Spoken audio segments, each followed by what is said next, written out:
Hello and welcome to Real Cheating Story. We were sitting around after the day's work on Friday in the local dive we called our bar. The four of us were listening to Bill Chapman explain again how he had just discovered his wife of 25 years had had an affair a while back. The other three offered him their support and repeatedly pointed out the cost of a divorce if he decided to go that route. We had all been lifelong friends, and I was invited into their group shortly after arriving in their small town. All five of us had served in the Marines, and I had come to the town of SPM on the coast after throwing a dart at a map on the wall over 10 years ago. Upon my arrival, using a newly formed offshore LLC, I bought out the only grocery store for miles and expanded it. SPM back then was a logging town with a village population around 1,000. The nearest town was more than a half hour away. Within a year, I built up the business, got it licensed to carry alcoholic beverages, and tripled its size. The gas bar came later, and the store carried all the basics. I now had 8 full-time staff and 6 part-time. It took me a year before starting to build a log home on a section of land I bought from a tax sale on the outskirts of town. My 4 friends spent hours helping me design it. Thanks to their work at the mill, I was able to buy the raw logs to bark directly at wholesale prices, saving a ton of money. As a result, I now had a 3-bedroom log home that overlooked the village and the coast. The only problem they had with me was that, as far as they knew, I had never married and had never dated since my arrival. The rumor mill labeled me as a private individual, though no one had ever seen me make a pass at anyone. The womenfolk respected me but soon learned I was a bachelor and would remain so. I was someone that all could trust, and they did. Everybody had a lot of questions about me but learned I was a private man who wouldn't disclose much about my past. I had set up the LLC so that the company paid all the taxes. Anything I took out for personal use came from retained equity, so when I filed my personal taxes, it showed no income. I paid for everything in cash or by debit card and didn't even own a personal credit card. The only difference was that I went by my second name instead of my first. The sign at the entrance to our village said "Next Stop Japan." No one knew I had come from the state of New York to the Washington coast because of my past. I often wondered what kind of person would name a place SPM. After the second beer, we broke it up because Bill's eldest son was arriving home from university that night, bringing with him his fiancée. Bill's wife had gone to Seattle to pick them up, and we were all invited over for a barbecue on Saturday to celebrate his graduation and engagement. Bill wanted to be sober and waiting when they got there. After all, he didn't want his future daughter-in-law thinking he was just a town drunk.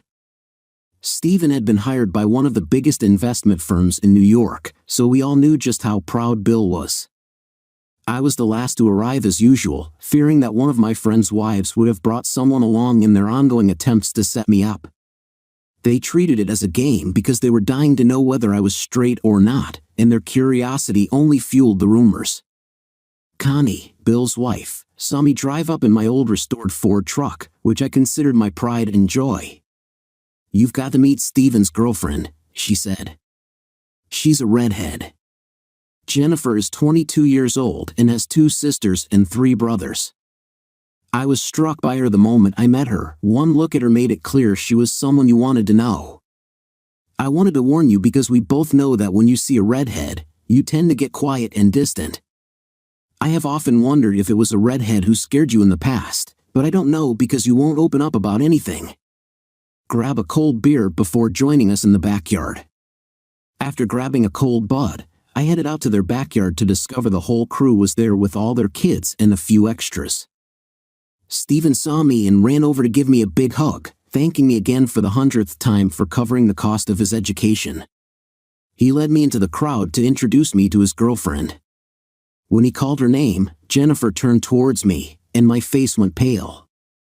I became stiff and tense, feeling as if I was seeing a ghost. My first inclination was to run. I wasn't sure if I could stay to face the past that was about to be exposed. Jennifer was like a mini version of her mother, one of a set of identical triplets. The last time I had seen her was the morning I caught her mother and my brother in our master bedroom. I was so nervous I couldn't speak. Like her mother, Jennifer was a natural redhead, with a body that exuded confidence. At 5 feet 6 inches, she was striking and had the curves that caught attention. Too much looking at her could cause any man to feel overwhelmed. When she saw me standing there, her baby blue eyes lit up with joy, and tears started to flow, but it was her big smile that told me these were tears of happiness. I was on the verge of losing it. The pain, grief, and loss were staring me in the face. Seeing her as a beautiful adult made me realize just how much of my children's lives I had been forced to miss. "Oh my God, I don't believe it!" Jennifer exclaimed through her sobs, expressing her emotional joy as she rushed toward me. "You're alive. I never could accept that you were dead." The silence around us grew heavy. Everyone wore looks of shock, unsure of what to say. They had to be wondering what was happening as Jennifer rushed into my arms. Everyone was processing the moment when Stephen broke the silence, saying, "You know Charlie, his full name is Jonathan Charles Barnes III. "I know," Jennifer said between her sobs. "He's my dad. I would recognize his face anywhere." The family had always said he committed suicide due to economic problems, but I sensed something wasn't right. My Uncle James, my stepfather, always went quiet when we asked about him. That was his way of hiding the truth. I wrapped my arms around her, squeezing her tightly as she buried her face into my neck. Tears flowed from both of us. It had been 15 years since I held one of my daughters like this. At that time, she had been just 7 years old. The love I had kept hidden for so long exploded, and our emotions let go. Everyone heard our sobs, knowing they expected an explanation. I took a moment to gather my thoughts while trying to calm us both down. I was banished by my family to keep their lies hidden. It was important to maintain the family's public image and honor. I was forced to sign a non-disclosure agreement and disappear. This all began when I returned home unexpectedly one day to find my brother with my wife, Jennifer's mother. I had just dropped the girls off at school and returned for my briefcase, which contained important files. I witnessed their interaction before I left, capturing it on video with my phone. When I confronted them, they laughed as if it was nothing. After showing the video to the judge, my family decided they needed to clean up the mess to protect their political careers.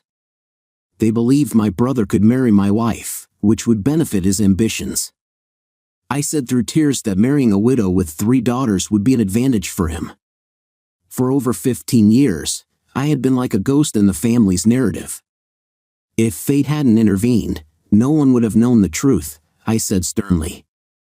In my wildest dreams, I never thought the truth would come out. The shock on everyone's faces was palpable. A few looked as if they were going to be sick. I noticed Connie looking down, trying to hide her shame and tears. I could see that she was trying to hide her flowing tears. She was beginning to comprehend for the first time the consequences of her own conduct through the eyes of another. Little did she realize that once the genie was let out of its bottle, nothing would ever be the same. Only those who had gone through struggle and separation could understand the hidden pain. Holding my daughter in my arms for the first time in years made me face the unintentional consequences of a family's hidden truths. At that moment, I felt ashamed, and my tears once again started to flow.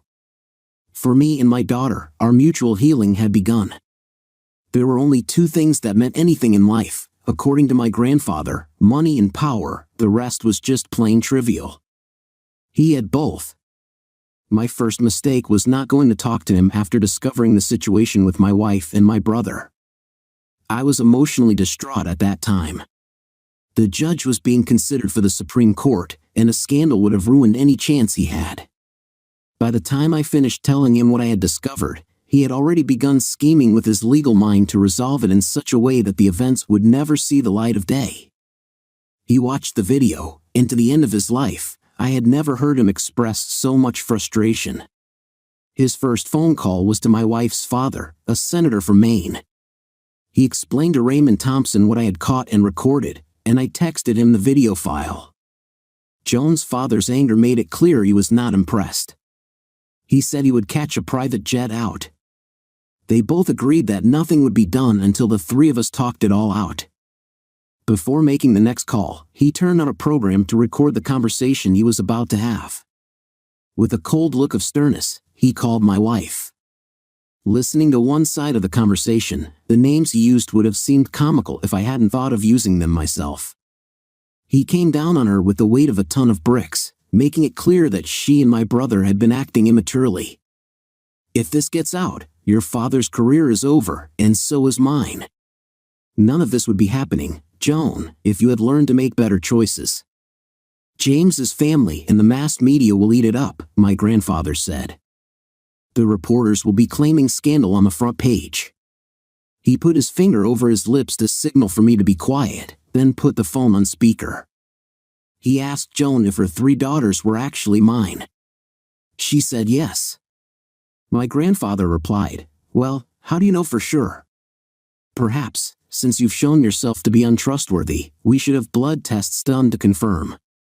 Joan became animated with anger and responded that her involvement with James did not start until 3 years ago, making it clear that there had been no others. The judge questioned, "Why should anyone believe anything you say?"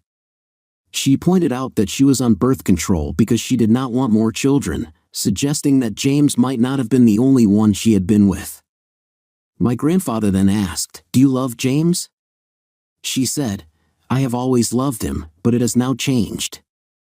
I used to love him the way a woman should love her husband, but now it's more like a sister loves her brother." Those words felt like a knife to my heart. The judge could see my pain. It was as if she had stabbed me. Joan continued, "I guess James and I are at fault for that. If I had worked as hard at the marriage as John did, this would never have happened. James saw my attraction in him before John and I married and deliberately pursued me after he moved in." She explained that they had let their attraction lead them astray, and eventually, I gave in to his constant attention with James staying with us while John was on his many business trips. Our desires drove us to where we are now. At first, it was strictly physical. We didn't realize until it was too late that we had developed feelings. By then, we didn't want it to end. We were satisfied keeping it hidden from his brother, and we didn't think through our actions. I believe it was never our intention to hurt John. We had not decided what we were going to do until John caught us. Sadly, I could tell from the sound of her voice that she felt no guilt or remorse. There was not even a hint of regret. She wasn't ashamed of being caught. My grandfather saw the tears running down my cheek. My world was crumbling. He then asked, "Do you love James?" just to confirm. Joan said yes. After John caught us, James asked her to become his wife, and she agreed. My grandfather replied, "So James has taken away from his younger brother his wife, children, and life. What kind of man could do that to his younger brother? What kind of woman would allow that to happen? How could either of you do that to another human being? Do you think John deserves this?" Joan said, "We won't deny John his right to see the kids when our schedule allows it because James is planning a run for political office. So whatever we end up doing, it has to be handled quietly and delicately. Publicly, James will have to become their new father, while John will be the distant uncle. As you know, the courts are still reluctant to grant sole custody to the father." My grandfather then said, "I guess the only thing I have left to say to either James or you is that once we resolve this matter, I never want to hear from either of you again. In my eyes, both James and you are dead." He slammed the phone down in anger, and I had never seen him that mad. After a long silence, he looked at me and said, "Remember the hurt, the pain, and your loss.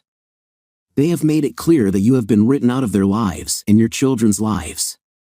It would be better for everyone if you were dead because that's how they view you. What they dismiss means more to them than you do. Do you think they set themselves up to get caught? To my eyes, it sure looks like they did. If that's true, then that's cold. The day will come when your chance at revenge will arise. When it does, show them no mercy. Take no prisoners, but leave them ruined and alive. Remember, they always return to their past mistakes." Damn it, I would not have believed it, but she is truly conniving. She should have become a politician. With that, my grandfather drove his fist into the wall, breaking his hand. "Remember, Jennifer, it was never my choice. The two families decided it would be best for everyone. After listening to the phone call your mother had with the judge, Joan and James had put both sides of the family's careers and lifestyles on the line. I understood that they had to be protected.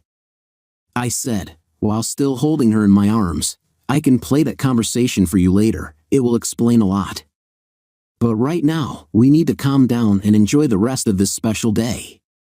Jennifer lifted her head off my shoulder and kissed me tenderly on the cheek. As she separated from me, she took my hand and turned to her future husband, saying, "Stephen, my love, thank you for bringing me here. It brought my father back into my life.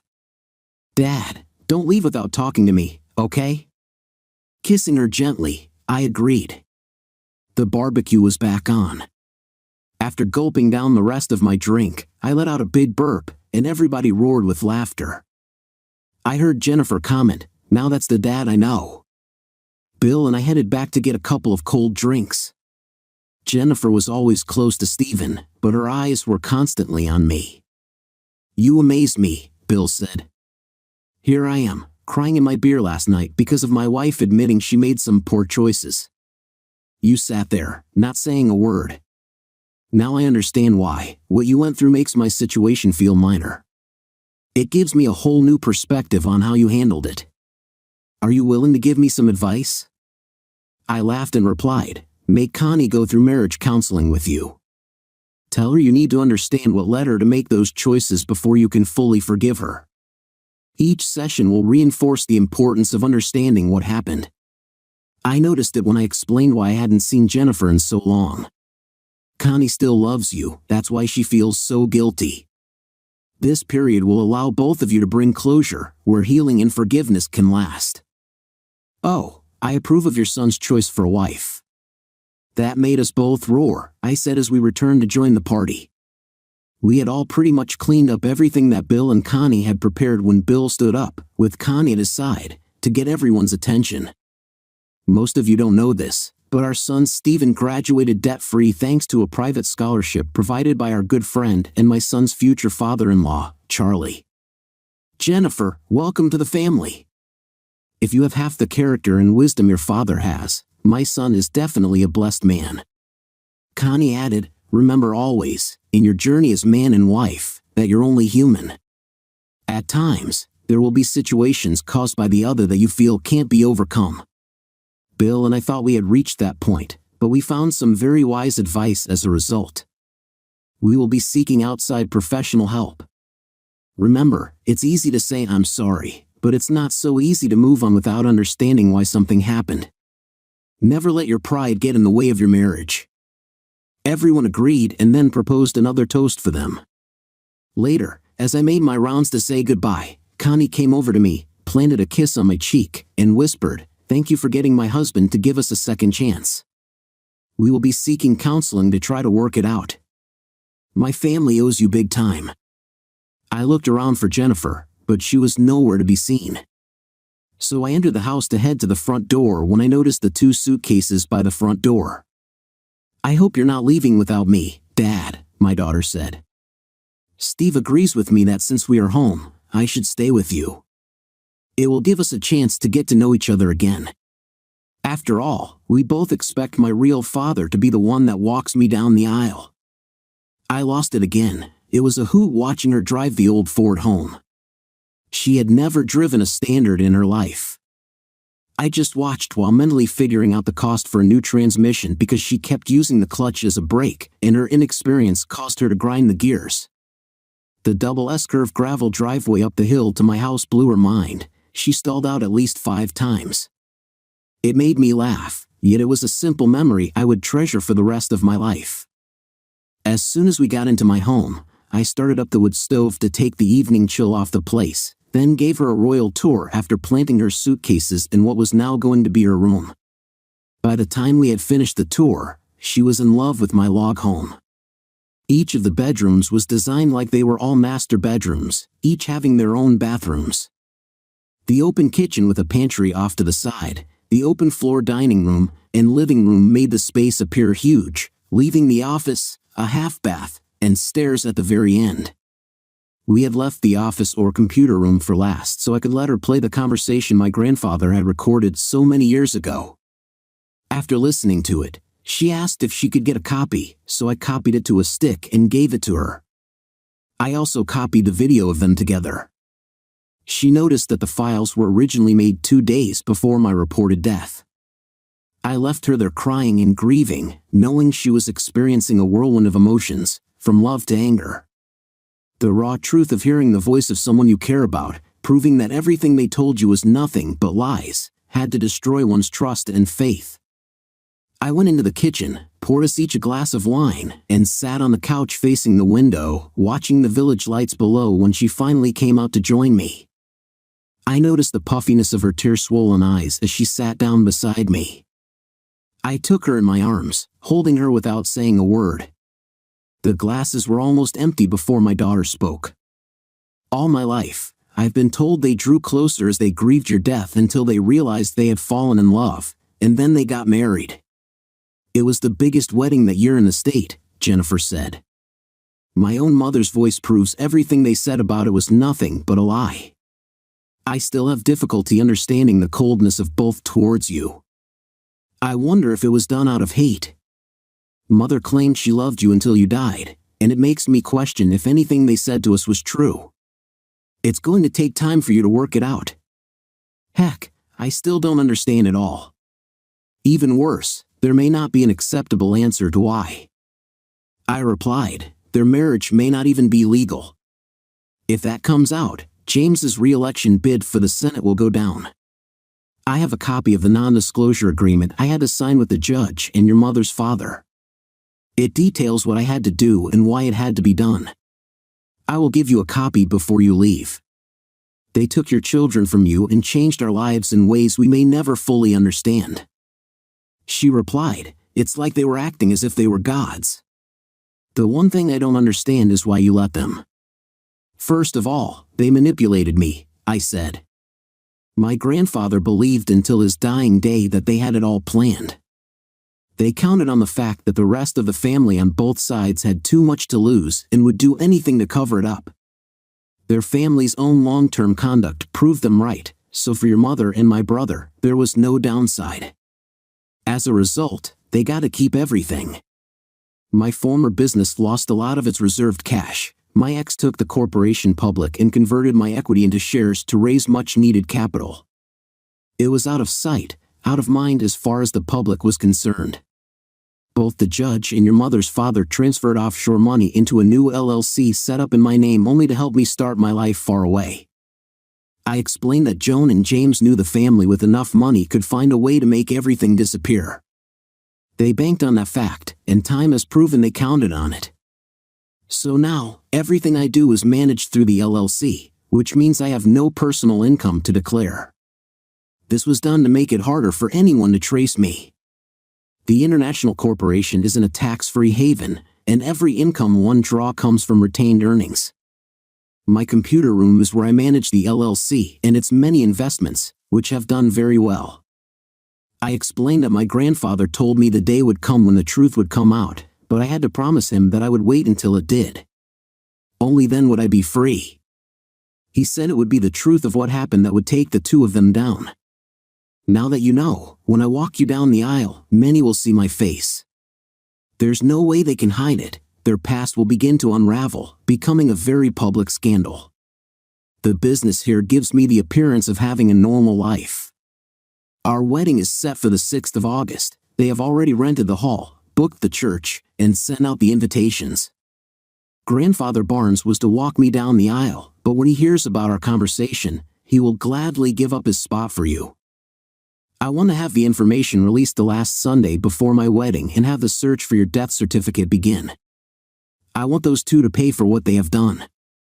Do I have your permission to tell your father that you're alive when the conversation is finally released?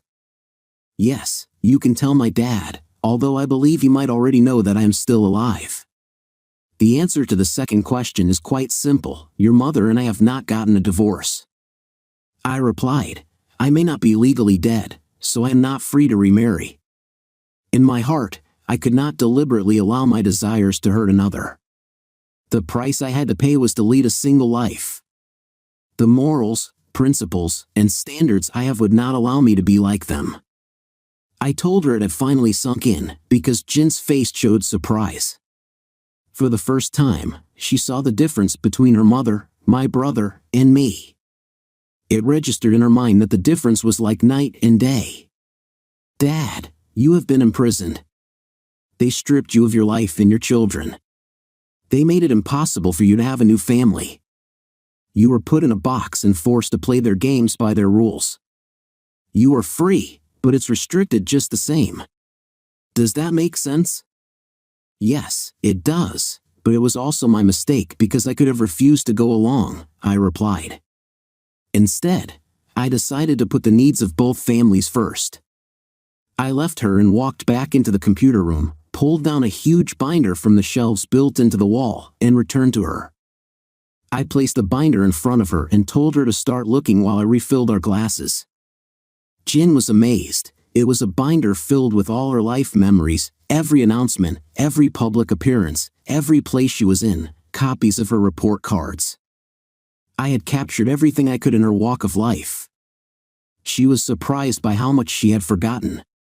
We talked into the early hours of the morning as she shared her thoughts on those memories I had never mentioned. She went to bed knowing she had always been loved by me. I told her that I had a binder just as full for each of her sisters, which I hoped one day I would be able to share with them. She stayed for 2 weeks, splitting her time between Steven's family and me. By the time she left, we were closer than we had ever been. I felt blessed to have her back in my life. On the last Friday of July, the order went out for me to short the stock of the company I had formerly owned. Its current value was $129 a share, and I was gambling with my future. By the end of the day, I owned over 1 million shares. Jennifer's mother was the current CEO. All my original shares should be in my trust for my children until they reached the age of 25, as it had been set up, but it could have been changed when I left 15 years ago. They had estimated the company's market value at about $45 a share. Bill, Connie, and I would be flying out the following Thursday via a private jet I had booked.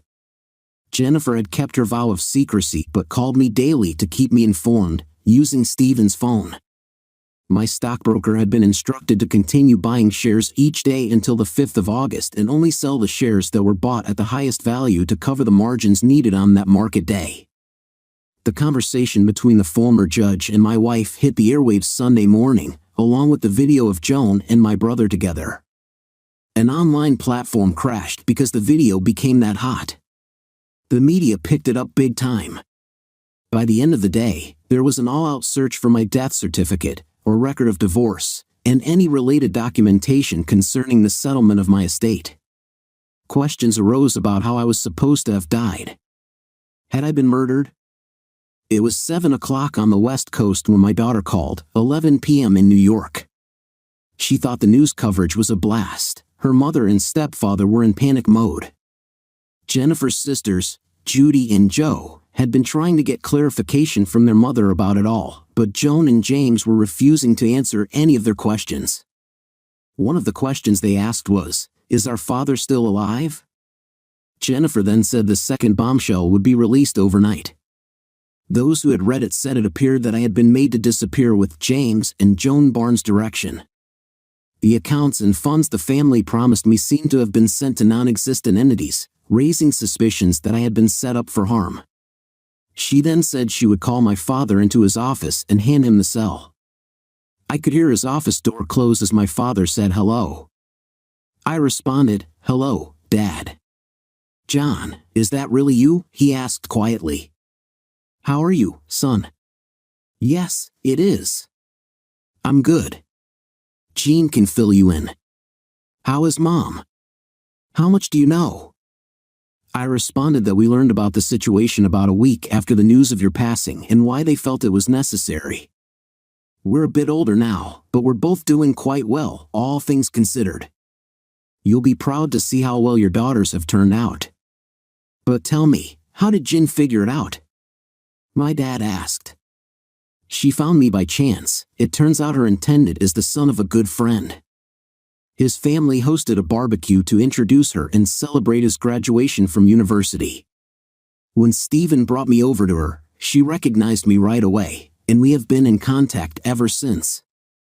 I mentioned that I need to stay out of sight until the wedding, so I'm flying in Thursday night with the groom's parents and family. Do you think I can remain safely hidden if I arrange for a helicopter to drop me off at your estate? I'll make sure the landing pad has the lights on, and we will give the staff a few extra paid days off. Your mom will be thrilled to prepare some meals for us. Just let Jen know your time of arrival." My dad mentioned, after a few words, that he wasn't going to tell my mom. He wanted it to be a complete surprise. Early Monday morning, in the European markets, according to FBN, the share values of my former company had dropped over $20 right at opening. I picked up another million shares for $11 each, buying them short. That afternoon, after watching the values continue to drop, I placed a buy order for 4 million shares at $45 each, trying to get it to bottom out and sell off all the shares I currently owned at $65 each. The mass media frenzy, with CNN taking the lead, was damaging to James and Joan Barnes, affecting everything associated with them, including accusations of serious misconduct.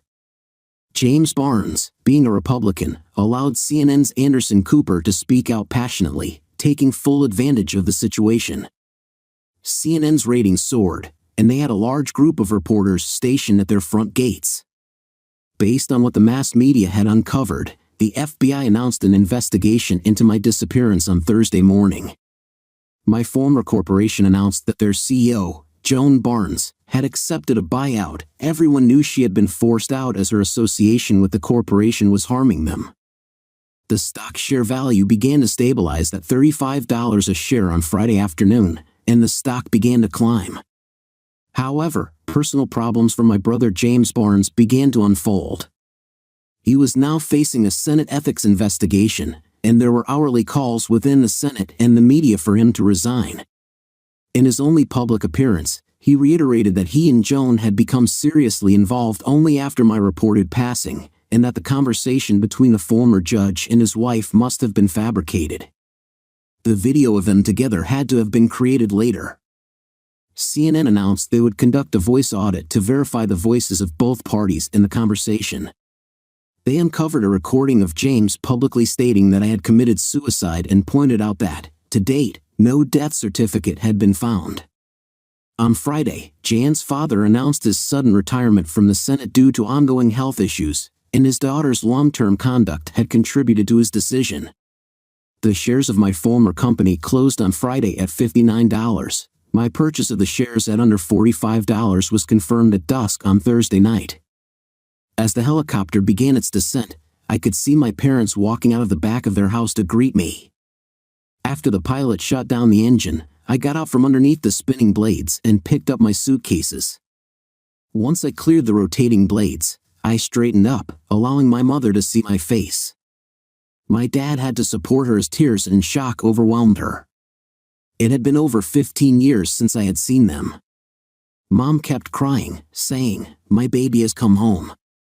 She spent the next 2 days acting like an overly protective mother while trying to spoil me, as I looked so lean to her. Home-cooked meals had never tasted so good. At 5 minutes to 2 on Saturday, Jennifer stepped out of the church, signaling for me to leave the limo. As I walked up the steps toward her, a CNN reporter caught me on live camera and asked who I was. I turned and said with a straight face, "I'm the Walking Dead." Then I walked up to stand beside the bride. Jennifer looked stunning. After exchanging kisses on the cheek, we walked arm in arm, each of our faces showing pride. The cameraman captured it all. I caught Joan's image from behind, and wow, she still looked great as she led the bridal party down the aisle. She didn't look half bad from that angle. She had a figure that anyone would admire. Next came the ring bearers and the flower girls, who made sure to drop rose petals as they walked. Joan was next, then Judy was just ahead of us. I told Jennifer to relax, which caused Judy to look back. I raised my index finger to my mouth, signaling her to remain quiet. Judy mouthed to her sister, "You found Dad," fighting the tears that wanted to flow just before entering the main area of the church. Jennifer just nodded her head, her face shining with joy as she looked up towards Steve. I noticed that everyone had to be asking themselves where the best man was. Little did they know he was walking his bride down the aisle. I watched Joan take her seat beside a man I assumed must be James. If it was, time had really changed him. He now had the typical dad body with a bald spot on his head. Both Jennifer and I watched as Joan ascended the steps, taking her place, then turning towards us as tears started flowing. She put her hand over her mouth to hold back her emotions. It was almost as if she believed it couldn't be real. Then Judy stood beside her, holding her hand while whispering in her ear. She too joined her sister in shedding tears. I let go of my daughter and watched her climb the steps until she stood beside Stephen. "Who gives this lady away?" the father said. I replied, "Her mother and I do." Then I went and stood beside Stephen. It was a beautiful ceremony. Many would say it was the most emotional ceremony they had ever seen because the tears of joy flowed from my 3 daughters' faces. I couldn't help but notice that my daughter's mother and my brother's faces were completely pale. Neither of them could look me in the eyes during the whole ceremony, their gazes directed downwards. During the evening festivities, I was asked numerous times how I had come to be my son-in-law's best man. Had I introduced the two when we signed the form for registration for the marriage certificate? The Catholic father was shocked when I signed my formal name. Almost all the witnesses of this marriage who had known about me now knew that I was alive. Though nothing was said, I could tell that cell phones were being used all over the place. We would later learn there had been 3 live feeds. The judge and the senator, by the end of that day, had set the plans into play. Both saw the situation as a mess that would scandalize the 2 families in every way. Having served in the Marines until just after the birth of the triplets, it was decided I would be called back in. For over 3 years, I was hidden in plain sight, fighting the Taliban with brothers in arms. There wasn't a mission that I would not volunteer for. They said I had been driven. I gained a reputation for being very dedicated, but it was faulty body armor that finally did me in. As a result, I had 8 bullet scars across the front of my chest. I barely escaped with my life. After getting my discharge papers, I was a major no more. I went to the Cayman Islands to reorganize my accounts before deciding what to do with the rest of my life. The judge and my grandmother met me there at the family estate. It was my grandmother's idea that if I could not figure out what to do, I should make it a chance for discovery by throwing a dart on a map and seeing where it led. That questionable suggestion had brought me here. The congratulatory line was amusing. Judy and Joan stood on either side of me, introducing me to everyone and milking it for all it was worth. Pride was glowing from their faces, yet I did not feel comfortable in the talks. Joan and James were the last to pass through. Stephen was polite, but Joan wasn't. She appeared to be in total shock. "Mom, you should know Dad did not find me. I found him. It was me who had all the information about what you both did. Dad reluctantly allowed me copies of it so I could prove to my sisters what truly had happened. He had no clue what I was doing. What James and you did to all of us is unforgivable.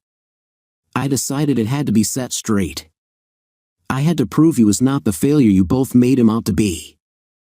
Joan was furious. Her anger made her want to scream, but she held her tongue and walked away without saying a word to me. Joan was likely asking herself if her daughter was trying to destroy her life. James stood for a moment, looking at me before saying anything. "We need to talk.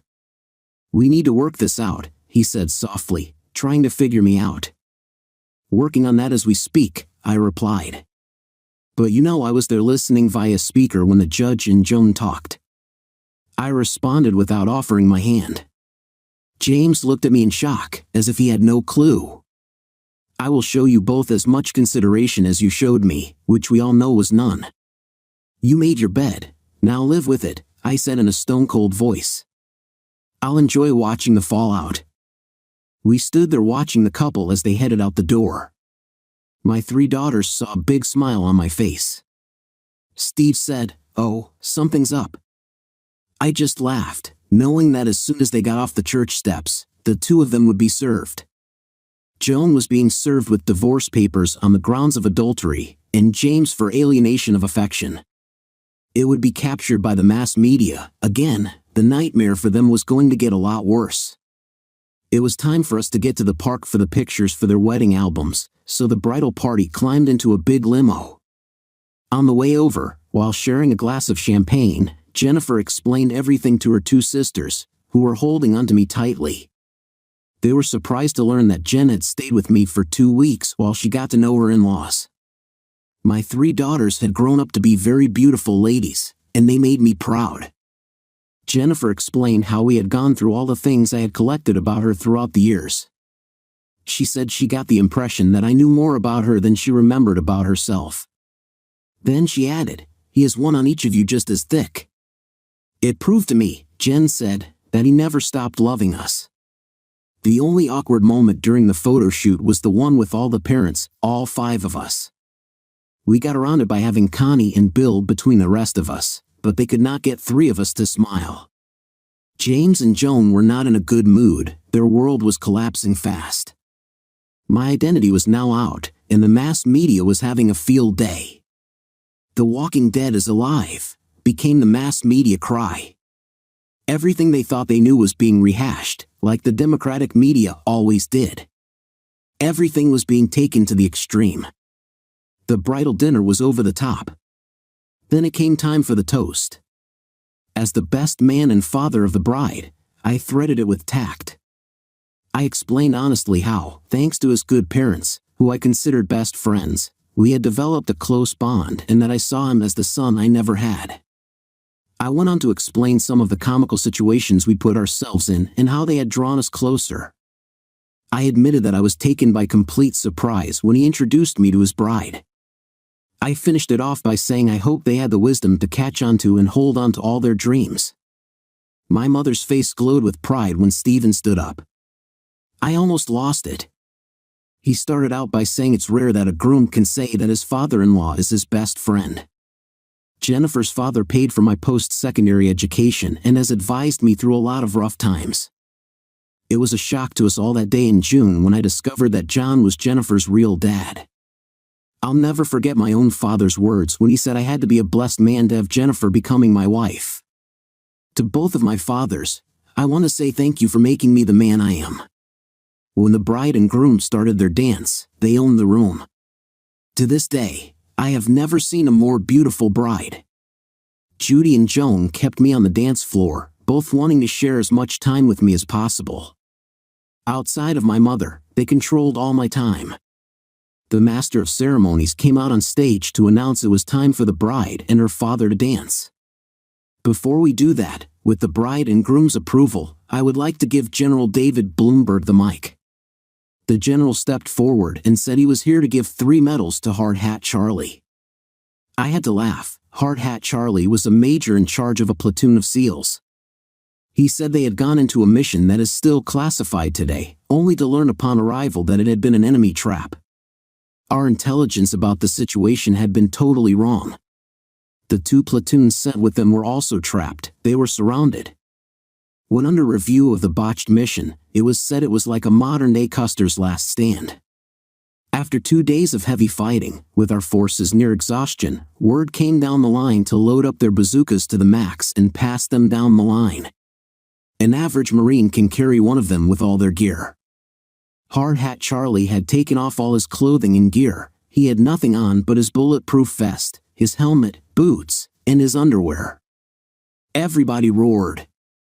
Everyone around him told him he was crazy, but he said to his second-in-command, "Win or lose, if we don't gamble, we are all going to die. Since to all I love, I am already the walking dead. At least I will die with my boots on. I must give my men a fighting chance." He loaded up his body with 2 of these bazookas. After throwing a bunch into a clearing, he put his helmet on, stuck a cigar in his mouth, stood up, moved into a clearing, and let those babies rip. His first hit was on an ammo reserve, which caused multiple explosions to spread everywhere, sending the well-hidden enemy scrambling. After firing a few more shells, he turned around and fired into pre-selected sights up the hillside. He was hit 23 times while still firing before he went down, but only 8 of them were serious. The enemy's back was broken because of his actions. They ran like the dogs they were. Each man who served with him to this day swears he alone saved all their lives. So I am here to present 2 Purple Hearts and 1 Silver Star to Major Jonathan Charles Barnes III. My only regret is that I could not do it in front of his unit. I walked up, and the general pinned them on, then saluted me. My parents and 3 daughters were very proud. My daughter Jen finally led me to the floor for the father-daughter dance. She had chosen an old 60s song, and it was a very emotional dance for the 2 of us. When they announced the mother-son dance, I went over to get my mother, joining Stephen and Connie on the floor. You could see how much it meant to her. It was evident on her face. Later, the bride and groom stepped away to change into their going-away outfits, and when they returned, Jen found an envelope laying where she sat, addressed to the couple. Inside was a cashier's bank draft made out to them for $2 million, along with a note that said, "Follow your dreams." Jen saw it and started to tear up. My signature was on the draft. I slept in until almost noon on Sunday morning after finally getting to bed around 6 a.m. following the wedding reception. Judy and Joanne had taken me to a late-night Chinese restaurant for a meal. Both girls wanted some private time with their dad before we called it a night. We had exchanged phone numbers and current addresses, and my wonderful daughters had arranged to come and spend a couple of weeks with me back home. After a shave and a shower, I dressed in my usual attire, blue jeans, a white t-shirt, and a long-sleeved blue shirt left unbuttoned, hanging down the sides, paired with black socks and inexpensive running shoes. Brand names and high fashion didn't impress me much. I felt richest when dressed like this, driving my old Ford truck. I was just a simple man living a simple life. I came down the stairs to find a house full of family, Mom and Dad, Bill and Connie, and the rest of their brood, all 7 of them, and my 2 daughters. Connie was telling my daughters how I had saved their marriage and shared how for over 10 years all our friends had tried to figure out if I was straight or not. My father, though not a religious man, had the patience of a saint. He never gave any of us a hard time when we tried to set him up. We were all totally stunned when Jen called him Dad because until then, we had no clue. We thought the most important thing in his life was his 2 black female cats. After saying hello to everyone, I went to the kitchen to grab a coffee and light up a cigarette. Mom joined me, asking what I wanted to eat. I told her I wanted 6 pancakes, 3 soft eggs with runny yolks, and 4 slices of bacon. She was thrilled and started pulling out her pans. The cooking staff got out of her way. They knew she was cooking for her son. Dad came in as I sat there, catching me up on what was going on. It seemed the mass media was having a field day. The headline in the New York Times was "The Walking Dead is alive." CNN had been telling the story of my historic military record and had interviewed some of those I had served with. Most of them said they were surprised I had lived after being taken down.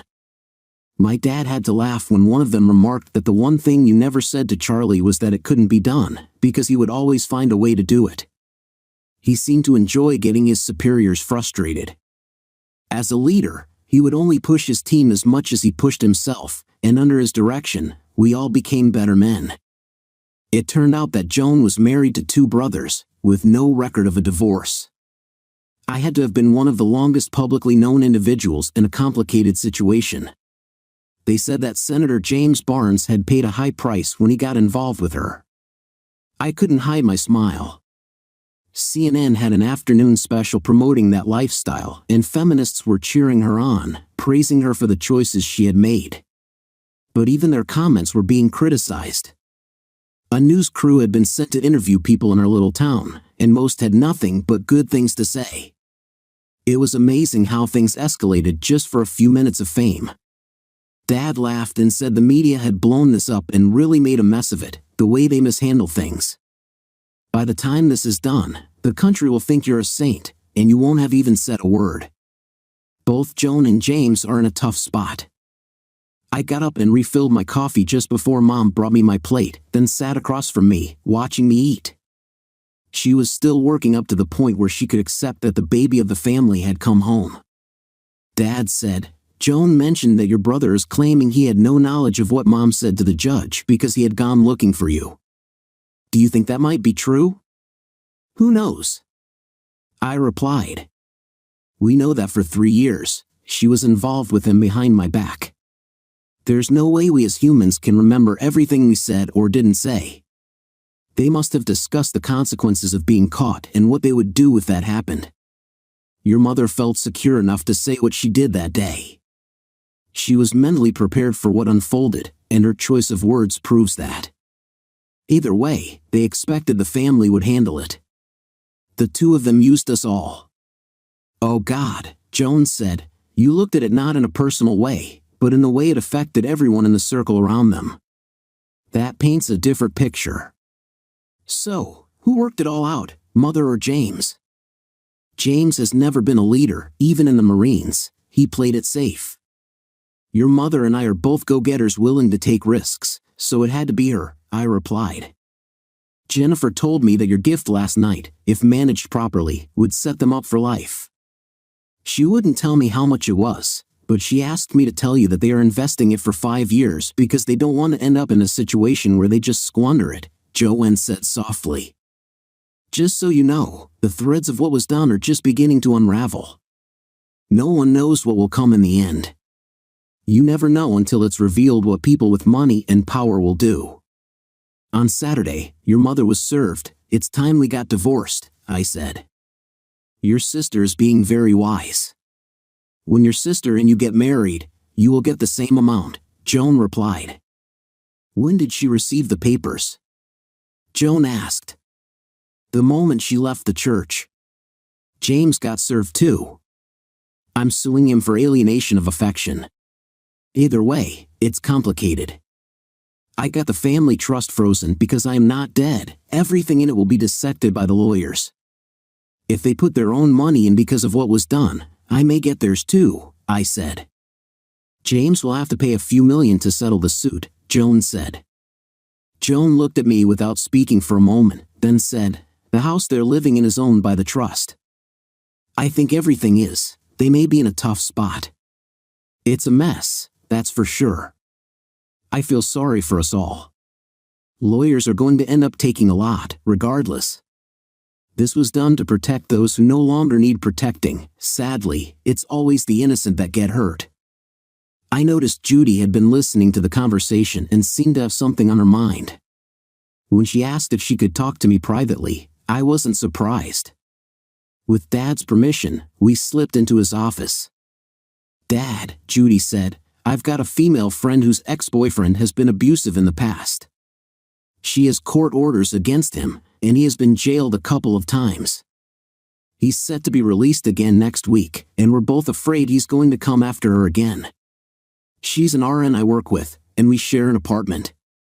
She has started an 8-week holiday and has some money in the bank.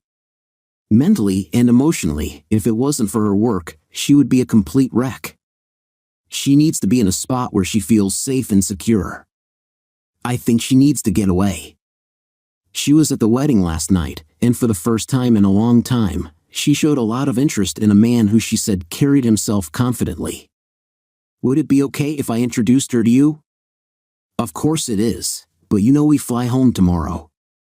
So what are you really trying to get me to do? I asked. From what Joan has told us about her 2 weeks with you and how you both interacted, I want you to take her back home with you. It sounds like the perfect situation for her to be able to completely heal. Bill and Connie are great people, so I know she will fit right in, Judy said. If you won't do it for her, will you do it for me? She's that important to you, I said. So, who is the man she is interested in? Yes, she is. I see her almost like an older sister who should have been with a good man long ago. The man she is interested in is you. She laughed. With your past, I know you can keep her safe. Dad, are you trying to set me up? I laughed back. Remember, I've reached the age where I'm old enough to know better. You can answer that for yourself. She'll be here in an hour, she said with a big grin. Remember, Dad, age does not matter, the things a man will do for his daughters. Joan and I had married right after she got out of high school. Her father had introduced me to her when he was doing an overseas tour. I was in my second year of college, and she was 15. For me, it was love at first sight. I joined the Marines with my father's influence and permission at 16. I took to it like a fish to water and excelled. My drill sergeant said I was mature beyond my years. Being mentally tough and determined allowed me to move up the chain faster. The only thing I found difficult was continuing my education while living in the barracks. Thankfully, schoolwork had always been easy for me. I graduated with my degree in 3 years instead of 5. I had 6 years in when the twins were born and got my first discharge when they were 2. I considered myself a young 44-year-old father. My dad always said I was an overachiever and was willing to finance my company, and away I went. Thanks to the rise of computers, in 4 years my brokerage company expanded across North America. I was always traveling for business.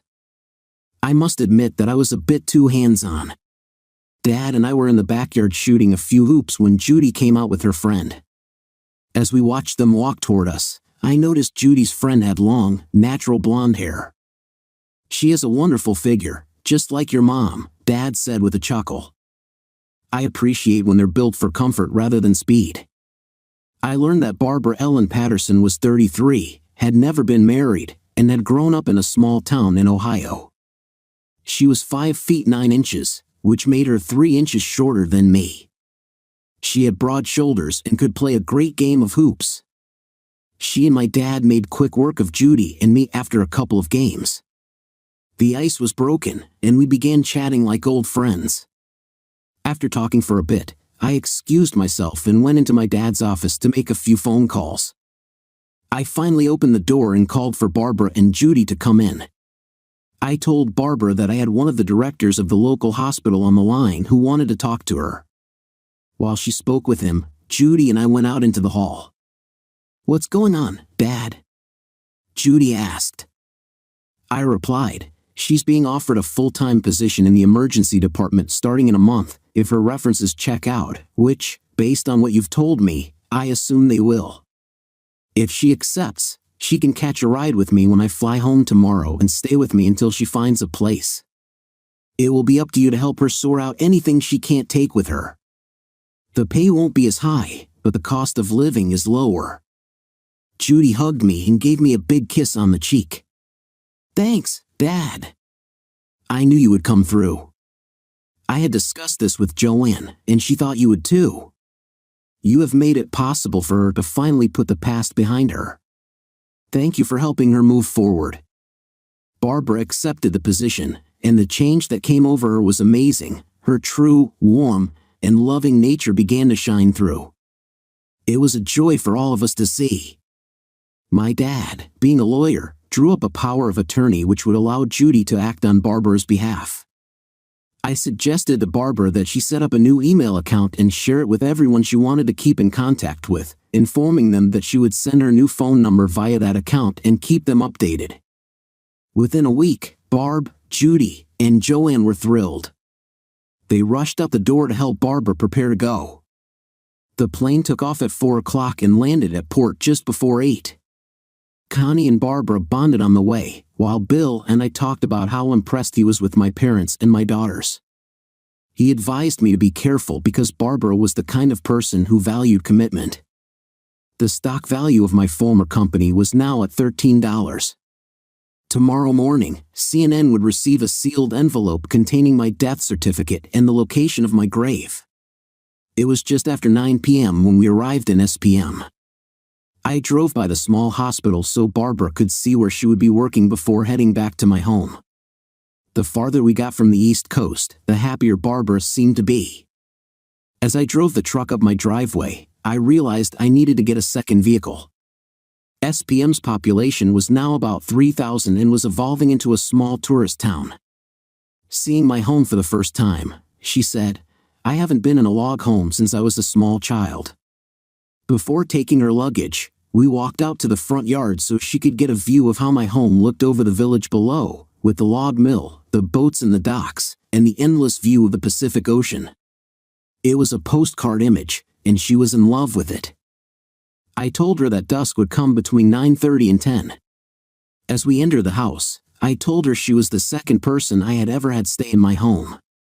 Neither of us knew at that time that she would never leave. I was up before Barbara Tuesday morning. It still amazes me when I reflect on how refreshed and beautiful she looked as she walked down the stairs. It was as if she had stepped out of the clouds into sunshine. With no makeup on, she wore blue jeans and a tank top. She fit right in. "Coffee's in the air, sleepyhead," I said. "Sugar's on the counter, half and half is in the fridge." "Good morning to you too," she replied. "Anything new in Charlie's world today?"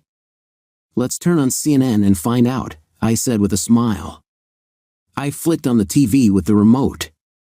As I watched her pour herself a cup and check what was in the fridge and cupboards, she noted we needed to do a major grocery shopping if she was going to do any cooking. I heard her say to herself, "It's a beautiful house, but it needs some personal touches to make it feel like home." It reminded me of something my mother would say. CNN was having a field day after receiving the death certificate. They discovered that the signature on it was from a doctor who had a questionable past and was currently serving time. A news crew had been dispatched to the site known to have been used often by organized crime. When Barbara saw me smiling, she said, "You knew." I had to admit I did. I then said, "The judge set this up long ago to protect himself. After he died, I inherited his estate in the Caymans. I realized he was going to make them pay. I had the caretaker mail this information in." She laughed and said that Judy, Joe, and she had spent most of Sunday night and Monday morning discussing everything about the situation they were in. They were all in agreement that Joan and James were getting what they deserved. "All of your daughters seem to dislike what their mother did," she said. "Your daughter made it perfectly clear that if I did anything to hurt you, I would be held accountable by her. All three of them think you're amazing." I had to promise Judy daily updates on how we were getting along. Barbara said, "When I told her Saturday night what I thought about you, after the general spoke, she started to plan." I asked her why she was doing this, and she said, "My dad's a good man who needs a good, honest woman in his life. After our coffee, let's drive over to Port so you can get your Washington State driver's license, apply for your nursing license, and do some major grocery shopping if that's okay. They have a Golden Corral there, so we can have an early lunch." That sounds like a plan for the day. If we can stop at the hospital so I can go to the Human Resources Department and fill out an official application? I replied, handing her my phone. I need to get our legal address saved in the memos. After stopping for coffee, before we got on the road, she asked if she could drive. I let her, and she had a smile a mile wide. She handled the clutch like she had been doing it all her life. When I said I was surprised at how well she was doing, she told me she had been driving tractors since she was 9. If you're in the country and aren't driving a standard, it's like saying you won't amount to much. After lunch, we hit the hospital and got that done, then went to the state local office, where she was told her new licenses would arrive within a week. Then it was off to Walmart. The groceries we bought filled the truck. I hadn't expected the new copper nonstick pots and pans, a complete set of dishes for $12, or the new silverware. Her explanation was that my basic kitchenware showed I just didn't cook, which was true. While she was in the hospital's HR department, I called my insurance provider, so our last stop was at the local Jeep dealership, where I picked up a fully loaded, brand new Jeep 4x4. My insurance agent faxed over proof of insurance so we could drive it home. She drove it home, following me all the way. When we got home, she let me unload the groceries, then told me to get out of her way and leave her alone so she could properly set up the kitchen.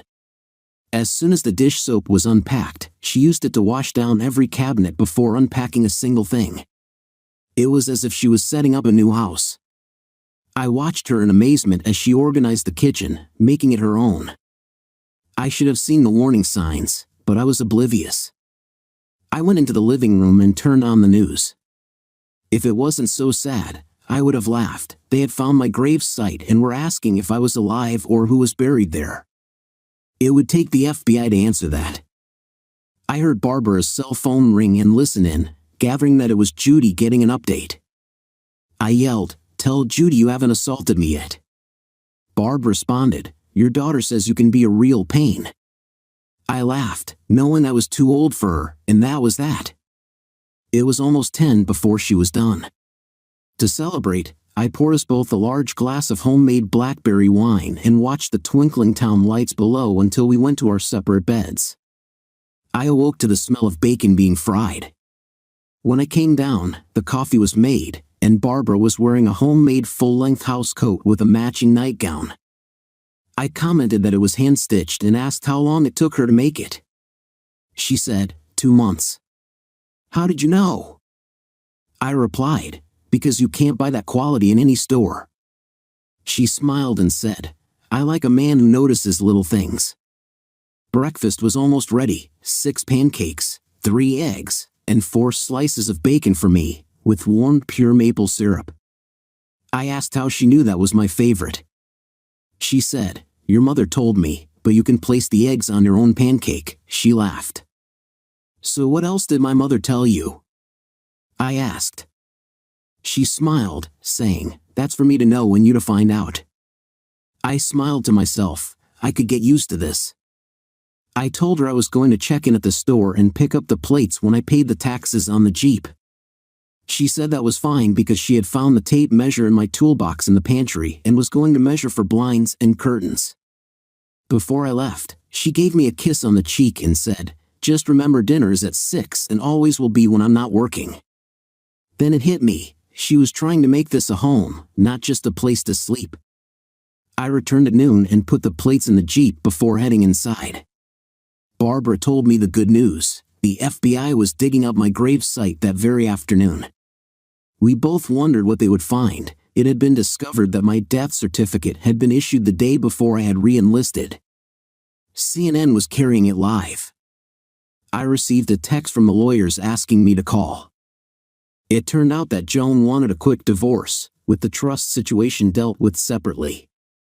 She would not contest the grounds of infidelity, as they believed that if they went that route, the time for the divorce to be granted would be shortened since she was already remarried. I told them to proceed, and Barbara said I was making the right move. She mentioned she was done measuring and that we needed to discuss material options and pricing. Why? I asked. Because this town is growing, and it won't be long before other homes are built that may allow them a direct view into yours. Also, finishing off the house will add value. For the next 4 hours, we discussed each room and ordered the items online. After spending a considerable amount, I asked her if she expected me to hang them when they arrived, and she said yes, that's a man's job, but she would help. She figured she better check in with Judy, and we were glad she did. Judy had inside knowledge about what they found in the coffin. Wrapped and taped in bubble wrap for protection was a sealed envelope. Once it was open, it contained a note saying, next time, James and Joan, when you try to harm someone, make sure the person you hired is competent. It was signed by me. When I heard that, I couldn't help but laugh. When Barbara got off the phone, she asked for an explanation, so I told her that before I left to report, the judge had me sign a bunch of blank pages as if I was signing a letter. What they found must have been one of those. Barbara was just about to start dinner when I got a call letting me know all my friends and their spouses were on their way to welcome her to the neighborhood. I told her not to bother starting anything because we were about to have a house full. They wanted to welcome Barbara to our village and group. Apparently, Connie had spread the word that I had brought a classy lady back with me, and my daughters had approved. All the ladies wanted to meet the woman who had caught my attention. They joked all night that they had to see it to believe it. Charlie had finally found a girlfriend. Within 10 minutes, the group arrived, and I proudly introduced Barbara to everyone. We were having a potluck dinner, country-style fried chicken, baked beans, nachos and cheese, potato chips, fries, coleslaw, fresh buns, 2 cases of beer, and pecan pie. All the ladies loved Barbara's selection of dishes. After introductions, she quickly fit in, discussing the curtains, blinds, and rods she had ordered, saying they should arrive on Friday. It was decided that Saturday afternoon we would all get together to put them up, but she insisted they bring nothing because she would prepare a meal for us all. Early Thursday morning, we went to Ace Superstore in Port. Barbara wanted a large propane barbecue, a deep fryer, and a smoker with the necessary tanks. We ended up buying a patio set that would seat 8, with 8 extra chairs, and arranged for delivery the next day. I bought pre-cut lumber to build a couple of tables. Friday morning, I started building her an outdoor cedar table that, when collapsed, would stand against the back wall but would be used as the main counter for serving food when pulled out. I stained it to match the wood of our log home and protected it in the same way. She loved it. Thank goodness Ace Hardware pre-assembled it. It saved a lot of time. Saturday at noon, they brought their ladders, and the 5 of us guys soon had the curtains set up in all the rooms. We let the ladies hang them. I had to admit in front of them all that Barbara had a great sense of design and style, which made her smile. What we had done made the house look that much better, and I acknowledged it. I laughed because Barbara blushed. Bill pointed out that I was going to need a garage and a storage room for the patio items before the winter weather set in. I had to agree, but if I was going to do it right, I wanted a protected pathway with a mudroom for coats and boots, all made with logs. Barbara said we needed room for 2 freezers. I groaned, and Connie caught it, saying, "Are you already planning for more kids?" I blushed, and everyone laughed.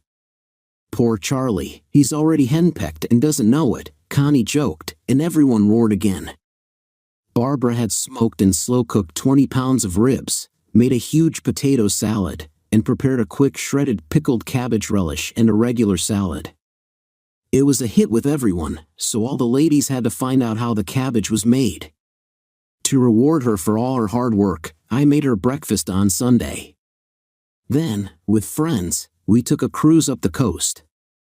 Seeing her enjoyment in what we were doing, I made a note to take her to Seattle for some whale watching and to spend a day at the market. When Judy called Barbara, she privately admitted that she was in love. I felt the same, but I wouldn't make a move. I was too old and saw myself as too set in my ways. It had been an interesting week. We had over 3 evenings designed and laid out the plans, and my 4 best friends enjoyed teasing me about being in love. No matter how hard I argued, they knew I was in a challenging position. The rock removal company would be coming next week to start leveling the additional space. By the time they were finished, we would have county approval for a 4-bay garage, a built-in storage area in the back with an in-law apartment on top, and a 16-foot walkway leading to the large mudroom. James and Joan had been called into the FBI. Rumors suggested it wasn't going well. The investigation had narrowed down to 2 possible suspects who may have been hired to carry out the plan against me. It was difficult for them because of the lack of concrete evidence, and both were under scrutiny. On Friday, I received an interesting phone call from the president of the company I had founded. He wanted to know, as a major shareholder, if I would be interested in becoming the new CEO.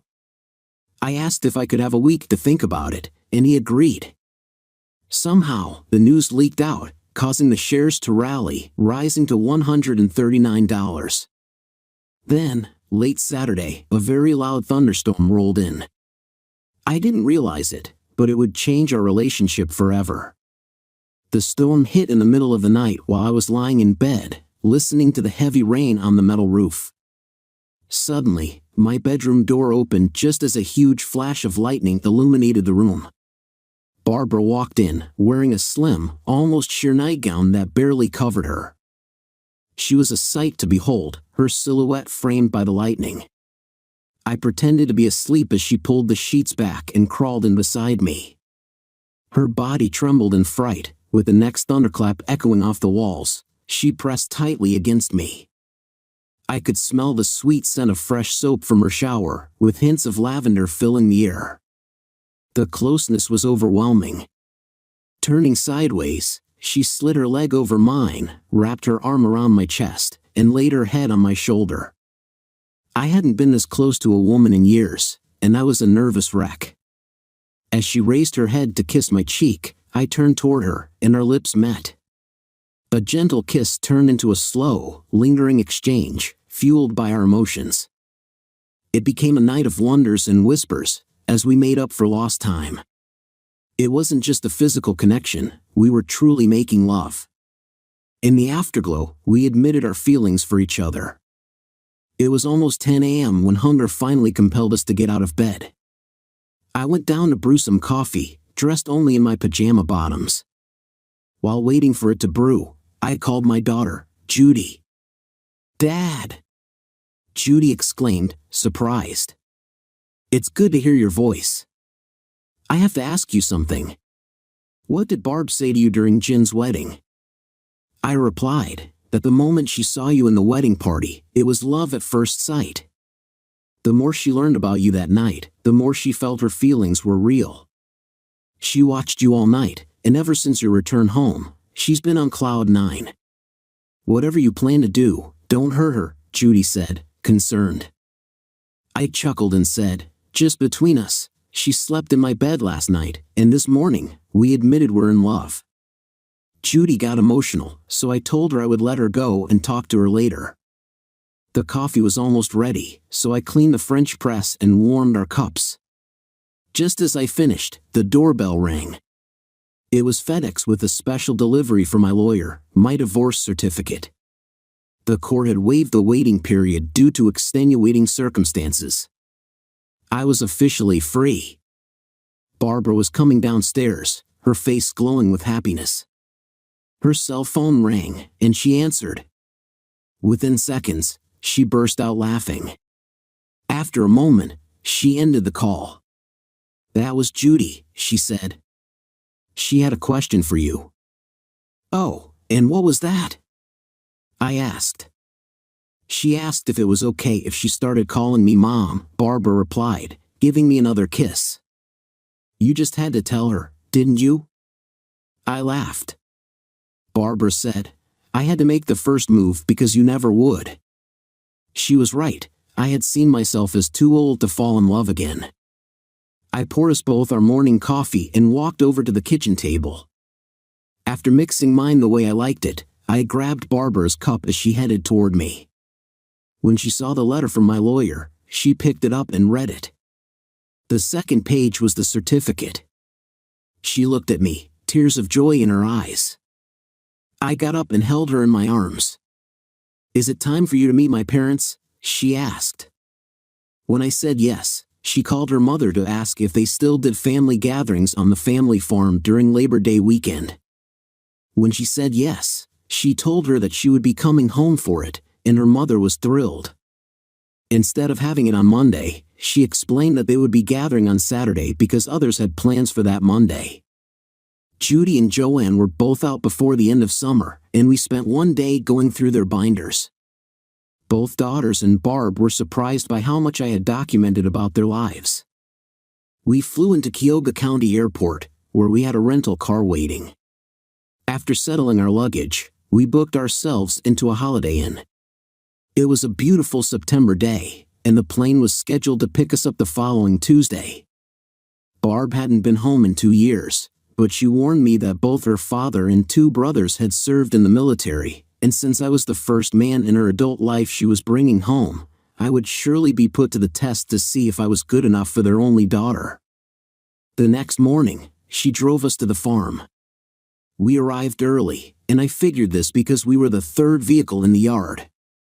Her mother rushed out of the house to greet us before we even turned off the car, clearly shocked that her only daughter was with a man. Hearing the commotion, her father came out to see what the fuss was about, and I was taken aback to find out that her father was Bullfrog Patterson, my old drill sergeant. The first words out of his mouth were, "Well, I thought like all the new recruits that he was just a troublemaker."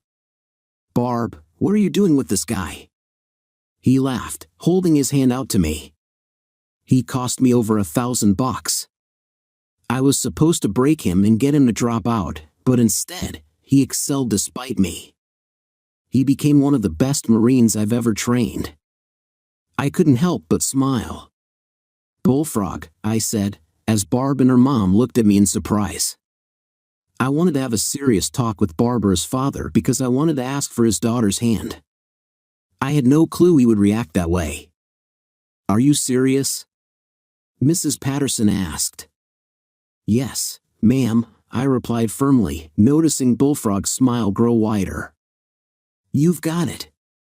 John is my only reply, he said. My only daughter couldn't come home with a better man. With that, I got down on one knee, pulled the ring box out of my pocket in front of her parents, and asked Barb to marry me. Completely surprised, she said yes. I stood up and slid the ring on, praying it would fit. It did! Then I gave her a big kiss.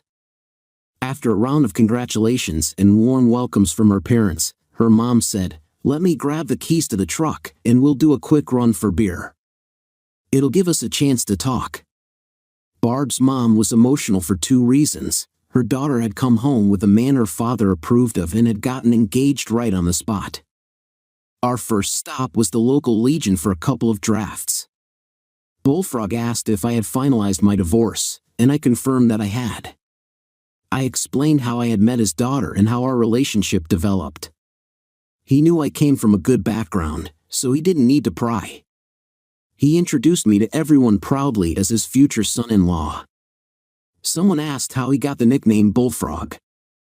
I explained, he was our drill sergeant for basic training, and it was his job to weed us out. Since I joined at the age of 16 with my parents' approval, he felt I really didn't want to be there. He came down on me hard. Every little mistake meant extra punishment. One night in the barracks, one of the guys said, "Man, you're really in for it. What do you think of him?" I replied, "He reminds me of a bullfrog sitting on a log trying to catch bugs. The problem is, in his eyes, I'm the bug." The guys loved it, and it stuck. We spent a couple of hundred picking up beer and rye. I knew Bullfrog would make sure I was so intoxicated by the end of the day that I wouldn't be able to drive. By the time we got back, the yard was full of cars. We took some of the beer and rye to the house, then drove Bullfrog's truck around to park it for easy access. As we arrived, Barb and her mom greeted us. Just then, a voice in the crowd yelled, "Son of a hard hat. Charlie, is that you?" I looked up to see measly Mike. "Old dog, how in the hell are you?" "It's good to see you, brother." Within seconds, we were giving each other a big brotherly hug, knowing we were still good friends. Bullfrog looked at us and said, "You know each other?" "He's the best tech I ever had working under me," I replied with a big grin. Bullfrog asked, "Why did he call you Hard Hat Charlie?" "When I re-enlisted, I started using my second name and made it to Major before I was discharged," I explained.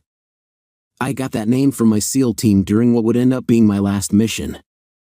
"So, you're the Charlie who saved my son's life," Bullfrog said. We both nodded in agreement.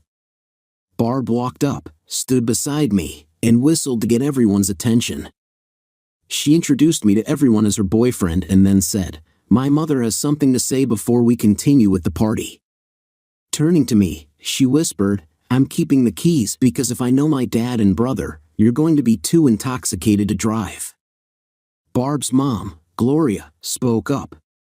"I wish to officially announce the engagement of my only daughter, Barbara, to retired Major Jonathan Charles Barnes.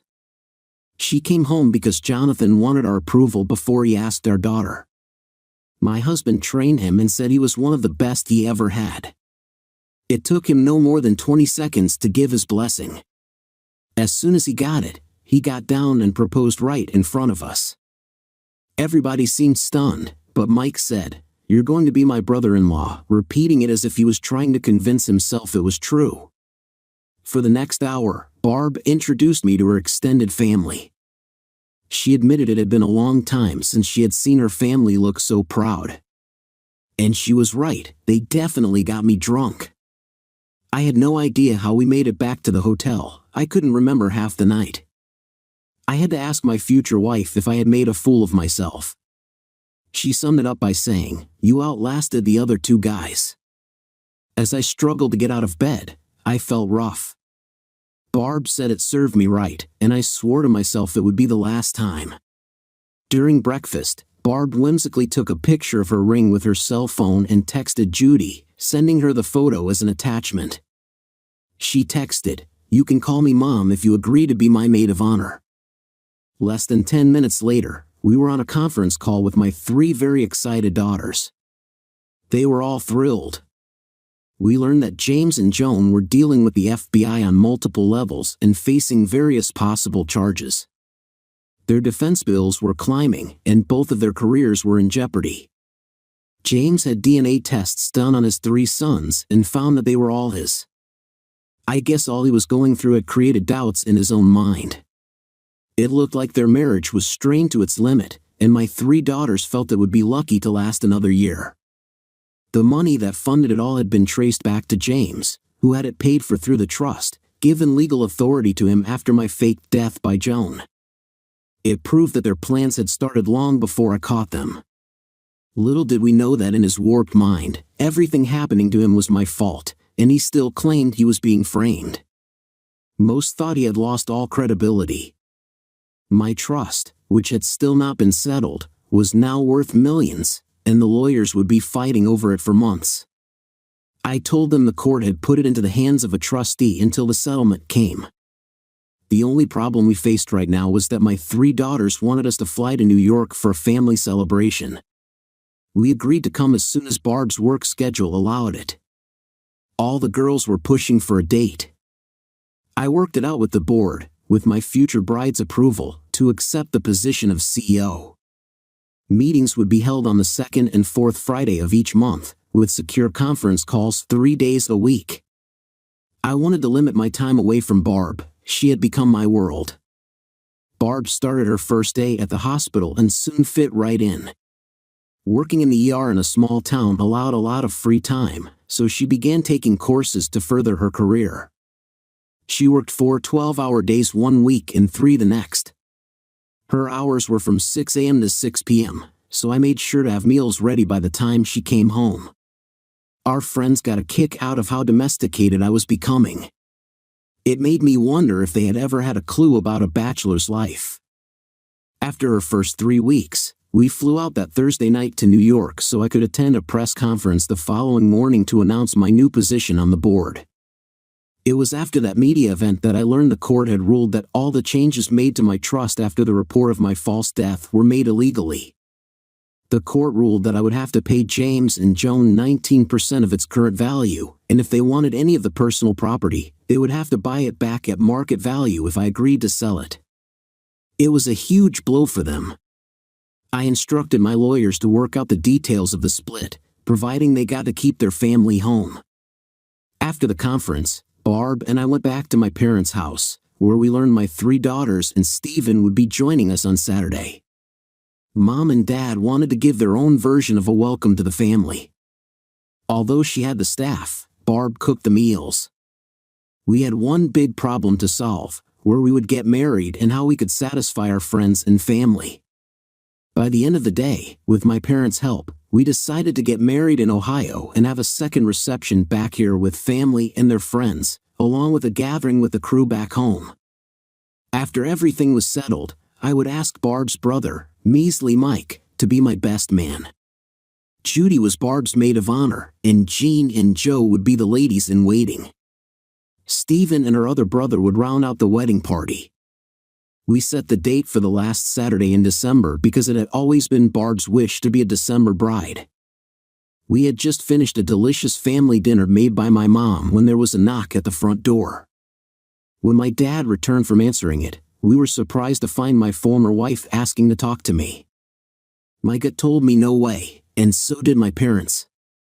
Barb said, "You must forgive her before you can be free from the past." Connie told me about her actions and how your wisdom won them both over.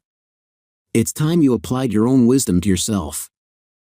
I went to Dad's office for a few moments before calling Joan.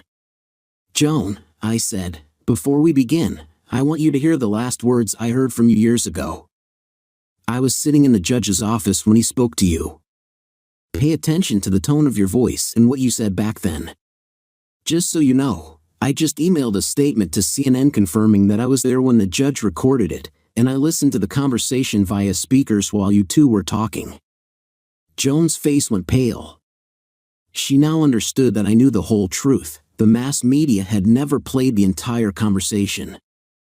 I excused myself to get a strong drink so she could have the privacy to hear her own words as I remembered them that fateful day.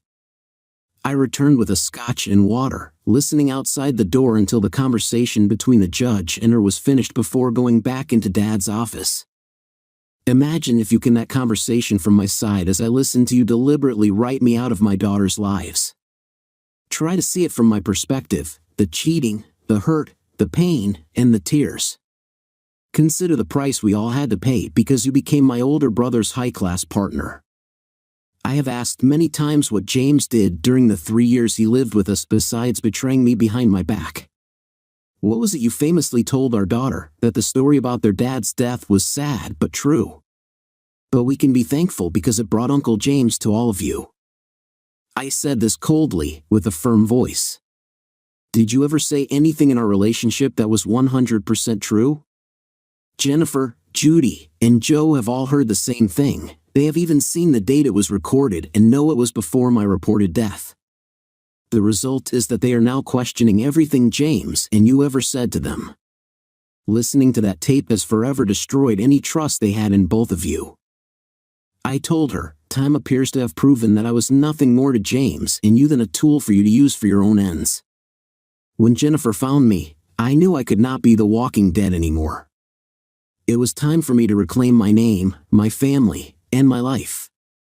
The family secrets had to end. I stated this firmly. Joan looked shell-shocked. My words had struck her like arrows of steel. Tears were now flowing like a gentle spring rain. I had to wonder if it was caused by remorse or the shame of being caught.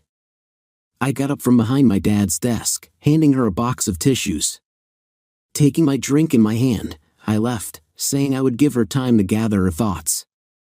Barb and my parents were in the living room when I walked in. My mom was showing Barb all the photos she had collected over the years. By the looks on their faces, I can guess it's not going well, my father said. Well, she heard her own words to the judge in his response. Before I gave her a chance to speak, I told her to imagine how I must have felt, considering I was listening to the conversation on his speakerphone at the time.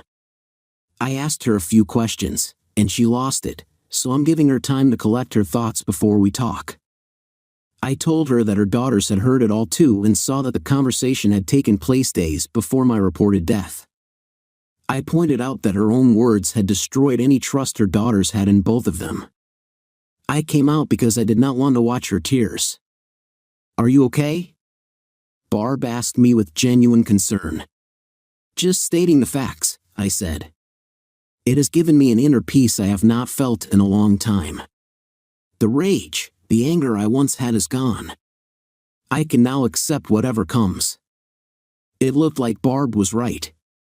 Then, after refilling my drink, I walked back into the office and sat down, lighting a cigarette while I waited for her to begin. We saw you catching us as the brass ring. Finally, we would get what we had always dreamed, the chance to live our lives beyond closed doors. When the judge called, James was in the kitchen with me. We both saw him interfering in what was not his business. His anger and rage drove my thoughts and my response. I really hadn't given my comments much thought, Joan said softly. You know the judge was right. Your father had been texted the video I took before the judge called him. Your father asked us to do nothing until he got there. Within the hour, he was in his plane flying down. When he heard the conversation, he himself went into shock. They both felt, as I did, that you had set everyone up. If it came out, their careers would be over and their reputations damaged beyond repair. When Jennifer heard it, she demanded we get our DNA tested to verify that what we believed was true. Thankfully, she was my biological daughter. Both would have reacted strongly if it had been different, I replied. Your comments made it clear that everything you two were doing was deliberate. Now you know why. To this day, your own father has had little to do with you. He told the whole family when he went home what had to be done and why. The question I have is, what gave you the right to write me out of our children's lives? I have to ask because our daughters want to know. I stood up because her tears were starting to flow again and walked out. What are your thoughts so far? Barb asked. She's trying to justify her actions, nothing more, nothing less. She has shown no remorse and hasn't apologized. I feel the only thing she is sorry for is the fact that it has all come out, I said. Just looking at the three of them told me all I needed to know. They were as shocked as I was. We were all trying to figure out why she had come. We are both looking at doing time, Jan said when I came back into the room. The FBI has us on charges of lying to them, at least tax evasion, faking a death, theft, and a couple more, all involving your trust. Our lawyers are trying to work out a plea deal as we speak before we're officially charged. James and I both feel if you spoke up, they might not be as harsh. Sadly, to this point, they have not asked me a word. Why would they? I was in the forces overseas fighting for our freedom while others play their games, I said with a smile on my face. I really can't help you, can I? You made your bed, you lie in it. This is James and your mess. I have often asked myself if you were ever really in love with me. I now know you weren't.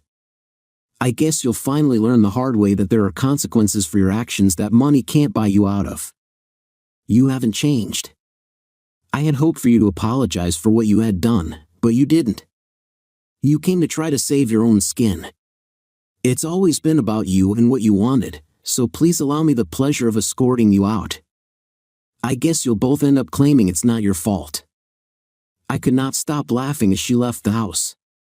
Mom and Dad were being just that. Barb and I had to sleep in separate beds, which made me realize just how attached Barb and I had become. There is nothing like the warmth of a body next to you in the middle of the night from a loved one that can calm a troubled soul. It was a night of tossing and turning, making me appreciate how much we had become one. It was about 2 when Barb sneaked into my room. When she said, "I couldn't sleep without you," it brought a smile to my face. I responded, "It's moments like this that make us feel young." As she climbed in beside me, I drew her into my arms. When she saw the tears in my eyes, she had to ask me why. I responded, I finally understood what it meant to have a loving wife. It became a memory we would share and cherish for the rest of our lives. I guess my words hit home because Barb started to cry. I calmed her down with gentle kisses. "I need to know right now," she asked, "how do you feel about us having kids?" I paused before speaking, then said, "Kids have a unique way of keeping the old young at heart. If you can accept the fact that I will be in my 60s before the last of our brood is out of the house, I see no problem if we have more than one." "I guess it's time we started working on one," she said, and we did. Dad was already up when I went down. The whole bottom floor had the smell of fresh coffee in the air, bringing back memories of my childhood. It had always been his routine to brew coffee when he was off. I had to agree, coffee made like that was richer and more flavorful than today's drip stuff. "Good morning," Dad said as I walked in to get a cup and join him at the table. "I want to thank Barb and you for ruining a good night's sleep." What was my reply? "Your mom had to wake me up when Barb slipped into your room to ask me what I thought we should do." He laughed. "I told her that you were both old enough to know what you were doing. I'm going to enjoy teasing her about it for weeks. Tell Mom that Barb and I really don't sleep well when we're apart." "We learned that thanks to her last night," I replied, and let her know we were planning for her to have a couple more grandkids within a couple of years. "Barb wants them close because of her age," Dad commented. "I guess we will be looking for a home in SPM with me semi-retiring. Your mother will want to spend a lot of time being a grandmother again." Jennifer and Steve were the first to show up. Barb and I hadn't seen them since their wedding, and it gave us a chance to catch up. They were both thrilled to be part of our bridal party and told us about what they did on their honeymoon. Barb explained what happened when I met her parents, making sure to mention that I was quite cheerful during that encounter, then playfully embarrassed me by showing them a video clip of her father, her brother, and I singing a song. The girls roared with laughter at that one, even my dad cracked a smile. Steve found it amusing that Barb's dad had been my drill sergeant and her brother one of my trainees. Judy and Joanne showed up about an hour later. Judy was overjoyed when Barb asked her to be our maid of honor. Until then, she hadn't taken it seriously. They spent quite a while catching up on all the gossip from where she used to work and their mutual friends. Mom had to brag with joy about our plans to have children, and of course, Jennifer had to tell her sisters about my infamous video, which led to plenty of teasing on my part. Steve got Barb to send him a copy so he could forward it to his dad. Barb mentioned that with the building of the addition and her new job, we had been so busy we hadn't seen them since the first of the month. It should be finished by the end of the month. She explained that it was a 4-bay garage with a huge separate storage section behind it and a 3-bedroom apartment above. We have a fully enclosed walkway to the mudroom that will be attached to the house. It took them a week to level off the area before they could build. At the same time, we doubled the size of our leveled backyard and enlarged the patio, hoping to have it stained and sealed to match the house if the weather holds out. The excess soil and rock we removed were used to expand the level area in the front. It was then that I broke the news to my daughters that I had talked to their mother the night before. They all became quiet. Using Dad's internet and Barb's laptop, I played the audio clip of our chat through Dad's TV. I watched as they listened intently to the judges and Joan, then to my conversation with her afterward. I could tell my daughters were stunned. "I don't believe it." There was no explanation, no guilt or remorse, yet she came expecting you to help them out because she felt you owed them, Joanne said. You asked her questions, which she completely ignored. It's sad that she's so self-centered that she cannot see what her own actions have done. Dad, Joan said, in her world, it appears that it is all about her. Was she always like that? I thought for a moment before replying. Before the birth of the 3 of you, I would have to say no. I remember my first leave home after your birth. Even though I was only home for 3 months, I could tell that something about her had changed. I wrote it off at first as her being overstressed, tired, and worn out because the 3 of you were a handful at times. That was when I hired your first full-time nanny and decided to leave the army so I could be home to help her with you all. By the time I got out, you were almost 3. We were strangers to each other, but soon she started to warm up. Now I see that for her, it was all a front. During that year, James had moved in and had gotten a job. He started his civilian life, and with Dad's help, I started building my company. I guess my relationship with her during that time was just a facade she hid behind as she built her future with him. That is why I asked her if she had ever been truthful to me. Honestly, it sounds like she had a mental breakdown caused by extreme depression after your births that she never sought help for, Judy said. Both Barb and I have seen that quite often in our line of work. One of the classic symptoms is a personality change. It's a way the mind helps them cope. That may explain what happened, but not her actions. Sadly, after all that has been done, this is the final straw. My mother and her 2 sisters agreed. I thought, this is just something else she can blame me for. I didn't know at that time how accurate that would turn out to be. To change the mood, Barb decided to get the ladies to help her choose the color of their dresses. I chimed in, saying I would be wearing black. When I was asked why, I said because black is the color for those grieving a loss. Jennifer had to ask what I would be losing. I replied, my freedom, which got a big groan. My dad saw me grab a beer and head outside to sort out my thoughts. He knew I had a lot on my mind, so he joined me. Son, I know it's hard to face. Don't try to second-guess yourself and what you did. You made the best decisions for all of us at that time based on what you knew. There's no good in looking back, life is just too short. Count your blessings, 3 beautiful daughters who make their grandfather very proud. They carry your morals, principles, and standards well, a future wife who has a heart of gold. My father and mother split their estate between me and you while sidelining James. You served your country and saved many lives. You took the high road always in your walk in life. Even though you lost it all for a while, today you stand tall and proud, free to live your life as you see fit, he explained. Your daughters just wrote their mother out of their lives. They made hard choices just like you, my dad said wisely. With the same knowledge, that should tell you that what you did was not wrong. It was your actions and your actions alone that brought your daughters home. They understand that regardless of the cost, you did what you did for the benefit of us all. That says it all. My dad always had a way of making me feel proud. His insightful words seemed to clear the fog in my mind, allowing me to have a clearer vision. Just think, you may end up with grandchildren older than their uncles and aunts, he added with a laugh. Not many get a second chance to do it better the second time. Focus on what's coming and leave the past behind. With a smile on my face, we walked back in and joined the rest of the family as they continued planning my wedding. Barb, my mom, and my 3 daughters were now discussing what type of flowers to choose, whether it would be a church service or just a civil ceremony, and if there would be a Christmas theme. I shook my head, so Dad and I spent the rest of the afternoon playing crib for a penny a point, doubling the stakes for special circumstances. I ended up losing $4.65. Let them handle it, he said, and just show up at the wedding. It's the easiest way to stay out of trouble. He was right. On Sunday, before we left, my mother had Barb call her mother to inform her that we would be getting married, and she was thrilled. Barb also made it clear that her future mother-in-law wanted to be involved in the planning. Dad overheard my mom on the phone say, "Don't worry about the cost, it's my husband and I's wedding gift to these two," and he rolled his eyes.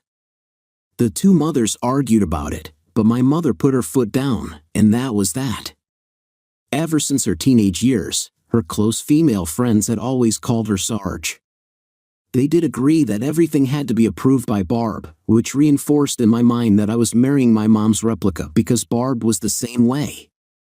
The way things were coming together made me question whether Joan and I had truly been in love. As we flew home, Barb mentioned her parents were flying out. Mom wanted to discuss locations, menu options, which band to hire, and whatever else she could think of to complicate matters further. They wanted to see what kind of life we led daily. We didn't even have to pick them up. Barb's dad was renting a truck so they could do day trips from our house while they toured the island. It was something he had always wanted to do, and now they had the chance. With just over 2 months until the wedding, time was catching up to us quickly.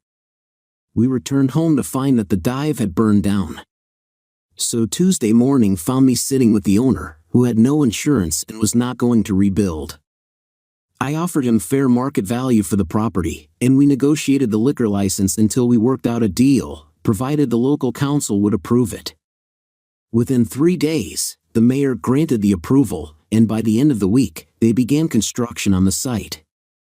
The contractors and builders were excited. They were constructing a back-to-back restaurant and bar that would take up a city block, using in part more logs from the mill and a concrete floor, with the 2 businesses sharing a common interior wall. Everyone was impressed, and using plans approved by the village, they said they would have the outside completed in 2 weeks. Former staff agreed to work in the bar and were thrilled by its new name, Bullfrogs. Using the nearest real estate agent, we had the restaurant space leased before they were done. I hired a firm out of Seattle to design the layout of the bar and to set it up. I paid extra for a rush job. I got Barb to have her mother skin her favorite picture of Barb in uniform and email it to us. I used that image to have a glass company design the main entrance doors with her full image etched on each door, along with the bar's name displayed prominently. Barb had ordered the furniture for the new apartment, and during the month, she and our moms had pretty much settled everything about the wedding. The day before her parents arrived, everything was done. That Thursday night, the new bar had its grand opening, which was more successful than the old one had ever been. Everyone raved about our bar food menu, which made Barb smile because she had planned out the items, giving them unique names. We had 31 days until the wedding. Barb's parents would arrive around 5 that Friday night, so I was surprised to find out that morning that Barb wanted me to drive her over to the regional airport in Port, insisting we take the Jeep. We had to be there at 2. I asked her why, and she said it was a surprise. We arrived at the airport at 10 to 2 in the afternoon and watched a small 6-seater jet fly in. I learned something new. My dad flew his own plane. They both looked great. We had gotten my parents settled in and were sharing beers when Barb's parents arrived. After getting them settled, it was too late to start dinner, so we drove them down to our new bar. I took Barb's parents in my old Ford truck and let them drive. My future mother-in-law said my truck reminded her of the one her husband had when they were first dating. Barb followed us in the Jeep, which had become her pride and joy. When we arrived at the bar, Bull was completely surprised to see his full image on the main doors, twice. It blew him away. My dad, standing beside me, whispered softly, "Well done." I said to Bull, "When you walk in, I want you to give the order like you did when you wanted us recruits in formation." He agreed to humor me. As he walked in after opening the door, he let loose with his order in a roar, as if we were all standing in front of him. 16 former Marines quickly fell into formation and saluted him one more time. He had trained every one of them. He walked down the line and shook their hands, greeting them one by one with their full names. Gloria looked at me, her face glowing with pride, and said, "You know you'll have to carry him home." I nodded and laughed. Barb kissed me and said, "I love you," then told her mother that she had no idea I had named our new bar after her dad. Charlie had refused to tell me because he wanted it to be a surprise. Bull was taken aback when he saw the plaque on the wall above the bar that read, "Named after the toughest drill sergeant of them all, Bullfrog Patterson." We all tried Barb's menu that night and agreed the food was excellent for a bar. Dad and I had to carry Bull up the stairs to his bed. His former recruits had gotten him quite intoxicated. It would be discussed for weeks how much nicer he was when he wasn't in command. Bull would say for years it was the second time in his life he'd been shocked and awed. The first was when I asked for his daughter's hand.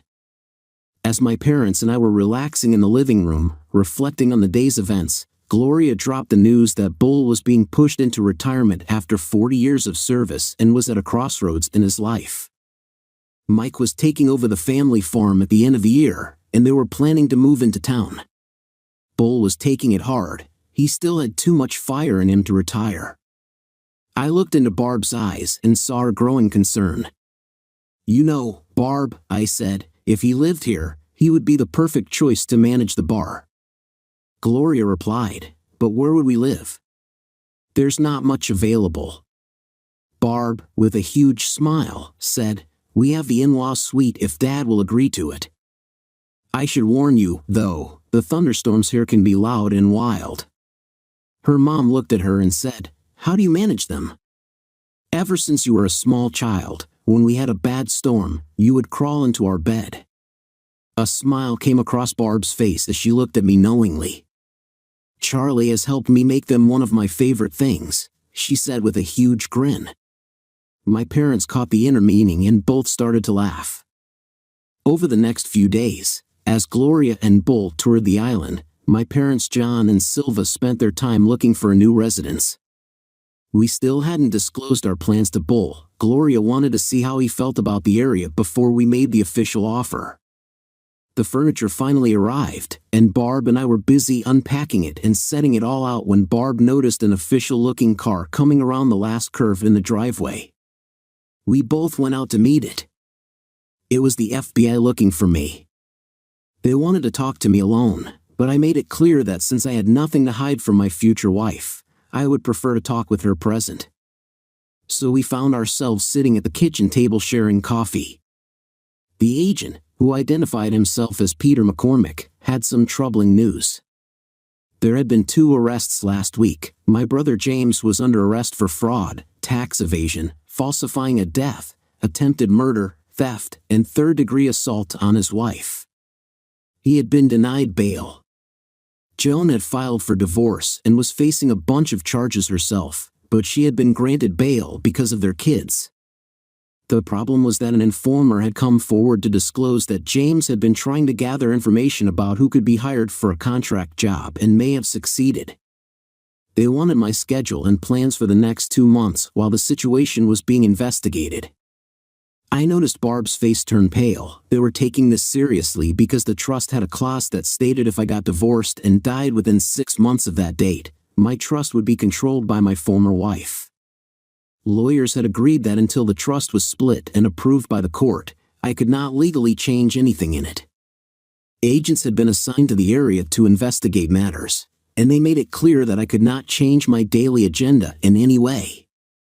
Barb and I understood they were taking the matter very seriously. After they left, we sat and discussed how we were going to break the news to my parents and what steps we could take to protect ourselves. It was the last Saturday the 6 of us would be together until the wedding. My parents had found a 5-acre lot outside of Port and had finalized the deal. Their real estate agent had linked them to a local contractor who had agreed to build them a log home a bit bigger than ours on a 4-foot crawl space. They had ordered a custom kit online, which would be delivered to the building site in 3 weeks, but my dad was not looking forward to heading back home. He had found the slower pace of our small-town living quite pleasant. Barb, her parents, and I were sitting in the living room while my parents were out. I asked him, "Bud, how much will you be taking from the farm when you move to town?" He answered, "We really haven't given it much thought. Honestly, I don't like the idea of having neighbors 200 yards away." "Why, Dad?" Barb said. "Charlie and I were wondering if you would consider moving here and managing the bar for us. You both could live in the in-law suite. The salary would start at $60,000 a year." To say he was shocked would be an understatement, but he promised to think about it. We told him to take his time and let us know when he decided. Gloria later told her daughter she thought it was a done deal because Bull was very proud of that bar. He just had to accept in his mind what was already in his heart. As they worked in the kitchen preparing a big dinner, they talked about what Gloria wanted to bring with her. The 4 of us watched them drive off heading back to Ohio. As we headed back into the house, I told my parents we needed to talk. It broke my mother's heart when I told them about the FBI's visit. She blamed herself for not raising James right. I shared the advice the judge had given me and pointed out that he had led a good life until he got involved with my former wife. "Remember, Mom, you taught us to associate with those who would build us up, not take us down. It's standing by my morals and principles that you raised us with that have kept me balanced and strong." James just threw away his chance. "Well, Mom and Dad," Barb said, "I've got some good news that may cheer you up, but you have to promise me that you will keep it to yourselves." I looked at Barb with a puzzled expression, wondering what she had to say. My parents agreed. "My doctor figures that by the time we get married, I will only have 32 weeks to go," Barb said with glee. "If it's a girl, it will be Gloria Elizabeth. If it's a boy, Jonathan Charles Barnes IV." I thought my mother would scream. I almost fainted. So here it was, a day before my wedding. Bullfrog, Measly Mike, my dad, and all the other men in my bridal party were at the Legion sharing a few drinks after going through the rehearsal. The women were somewhere else throwing Barb a bridal party. Bull was saying goodbye to many of his friends and getting quite a bit of attention as he prepared to leave Ohio and move to Washington State to manage a bar named after him. James's plan had been foiled. The contractor for the job was caught after pleading guilty and received a hard 20. Joan had struck a deal for time served and 5 years of parole by agreeing to testify against her husband. His trial would start in the new year. The trust had been settled, and Joan had put the estate she lived in with her 3 sons up for sale and had filed for divorce. The last 2 of our 4 children were starting kindergarten next month, Jonathan first, Gloria 10 months after, and then the twins, Silva and Wilford. Bullfrog's real name was Jennifer, and Stephen had a boy and a girl. Judy married a Marine from Maine who works in a corporation under me, and Joe married Measly Mike. They opened a Bullfrog's bar near the farm. Life is better the second time around. Dear listeners, please share your thoughts in the comments section below, and don't forget to like, share, and subscribe.